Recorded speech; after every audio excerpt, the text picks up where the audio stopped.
Hey, Em again, super coach and CEO of the Soul Focus Group. So proud of our company and the initiative that has been launched that we are partnering up with Human Solidarity Project and how beautiful this whole thing is. I was thinking the other day, I was talking to my business partner and brother, Dustin Washington, and we were laughing about something, just joking about it, because I called him up and I said, hey man, I said, you ever notice how we aren't generally distracted? When I say we, I'm talking about people aren't generally distracted by good news. Like, good news does not distract us. Well, you say, what do you mean? What do you mean, Mahdi? I mean, think about it. It always seems to be bad news or negative stuff that distracts us. Like, for example, we do assessments and evaluations for people who come to our workshops. So you come to our workshop and we'll give you an evaluation at the end to see how we did. And generally, the person who ends up getting all the attention is not the people who say, oh, this was a wonderful workshop, we learned so much from it, I got so many invaluable lessons from it. Those don't tend to be the people that we focus on. What we tend to focus on is the one who said, I didn't like it, I didn't like the presenter, and say derogatory things. The more negative the expression from the participant in the evaluation, the more attention they get, right? So the same thing like in the classroom. In the classroom, the students who get the most attention are the students who are acting up the most. So the students who are doing their job, really participating, cooperating with the teacher, tend to be the ones that don't get that much attention. It's true, sad but true. So in life, imagine you got a friend that calls you up and says, like recently I took my kids to Disney World in Florida and we had such a great time, and I screamed my head off, riding those roller coasters, man. Listen, my youngest daughter, right? So she's the baby, right? And so her two older sisters, don't really want to get on the roller coaster with her, right? And her mom is the same way. Don't want to get on the roller coaster because they're afraid of the roller coaster. So guess who that leaves? It leaves me. And so she's saying, Dad, I want to ride this roller coaster and that roller coaster. And I'm like, shit, damn, do I have to get on the roller coaster? But I'm thinking, I can't let my daughter, my baby, get on the roller coaster by herself. So there I go. I get on the first roller coaster. And I think it's called the Rocket or something like that. So man, I get on the Rocket and this thing is going up in the air, up, up, up, up, up, up. And you're sitting it's like 180 degrees. You're sitting back and you're looking up and it's going up, up, up, straight up. And and it's like, once you get on that roller coaster and the thing starts moving and it locks in, you realize, damn, I got to go through with this. So, it went up and then drop and then zoom. And then we rode a few other roller coasters. And I was saying to myself, I had a great time, but I had to learn to just lean into it, scream, yell, shout, whatever. I came back, almost lost my voice. My point was, I had a great time. My girls had a great time. The family had a great time. Now, I was thinking, how often do you receive phone calls from family members that want to tell you about how great of a time they had doing something? Sometimes you get it. You get the phone calls. I know sometimes I get the phone calls. But let's be honest. If they call you talking about gossip and mess about somebody else, don't you give more attention to that than you do to when they call and tell you how good of a time they had or how great things are going for them? Sometimes when people call and tell you how great things are going for them, you're like, oh, yeah. So they can get to the end of their sharing. So some kind of way we can also get in the things that aren't happening right, the things that are going wrong. Why is it does the negative stuff in life get our attention more than the positive things, right?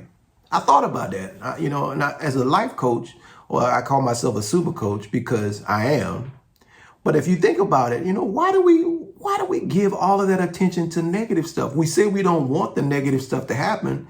But take these, for example, these reality talk shows, which I don't watch.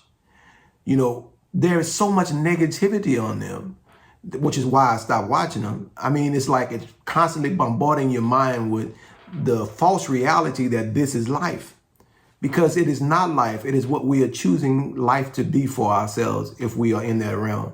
So now here's a perspective that I gathered from this, right? About why we are so attracted to the negative. It dates back to our reptilian brain. Our reptilian brain, out of survival, learned to place more attention on the things that threaten our existence than on the things that were beautiful, right? Because the things that are beautiful don't threaten us, right? So we learn through habit. Now, that's our reptilian brain. That's not our evolved conscious brain. That's not the part of ourselves that has come into enlightenment and really understands how life works, right? So, but that's our reptilian brain. That's us thinking almost like a caveman. We are still putting so much more attention on the things that go wrong or the things that are negative than we do on the things that are positive, things that are beautiful in life. Now, there's an old Native American proverb about there being two wolves inside of us, one wolf good, one wolf evil. And the grandfather is telling this story to his grandson about these two wolves. And the grandson asked the question and said, well, what wolf gets bigger, or what wolf will win? Because he said there's a battle inside of all of us between the good wolf and the evil wolf. And the grandfather says, the wolf that will win is the one you feed the most, right? So here it is. So we got negative and positive. We just use that as an example. And we are constantly feeding the negative wolf. And so that takes precedence in our lives. It ends up becoming that thing that we focus on, we give energy to more than we give energy to anything else. But what would happen if we started focusing on giving energy to the things that are beautiful about life? What if we calibrated our mind to think beautiful like it's really designed to do, to think beautiful thoughts, to have a beautiful thinking mind, and then we filter all of life through those beautiful thoughts? How much more would we be able to enjoy life if we filtered all of what we are experiencing through those beautiful thoughts? Because right now what we are doing is we are filtering all of that we are experiencing in life through those negative, ugly thoughts, right? So you almost can't turn on the media, the television, the news, or go on social media without being bombarded with so much negativity that you would make you believe that this is just how people are. But this is the way people think. This is not the essence of who we are. The essence of who we are is beautiful.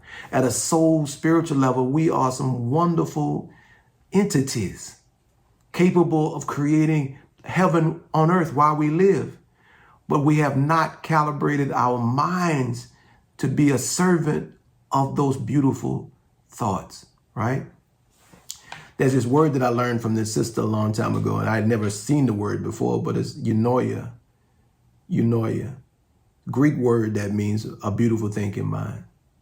And here's the thing, the other side of eunoia is paranoia, right?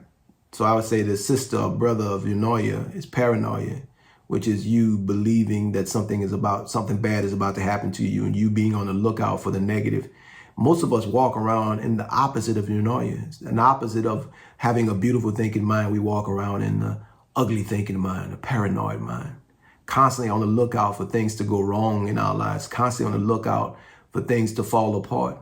What if we started working, putting real time, energy, and attention into lassoing our mind into the corral of beautiful thoughts, into the corral of joy and wonder, and we really get excited about when people are doing well? We have to change it. Why? Because we have the power to create the reality we want to experience.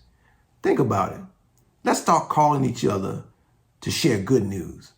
Let's start acclimating ourselves to being receptive to the beautiful things in life, since that's what we say we want anyway. Isn't it time we start saying no to the negativity and yes to the positivity? I'm M, super coach and CEO of the Soul Focus Group. Thank you so much for listening to this positive, beautiful message.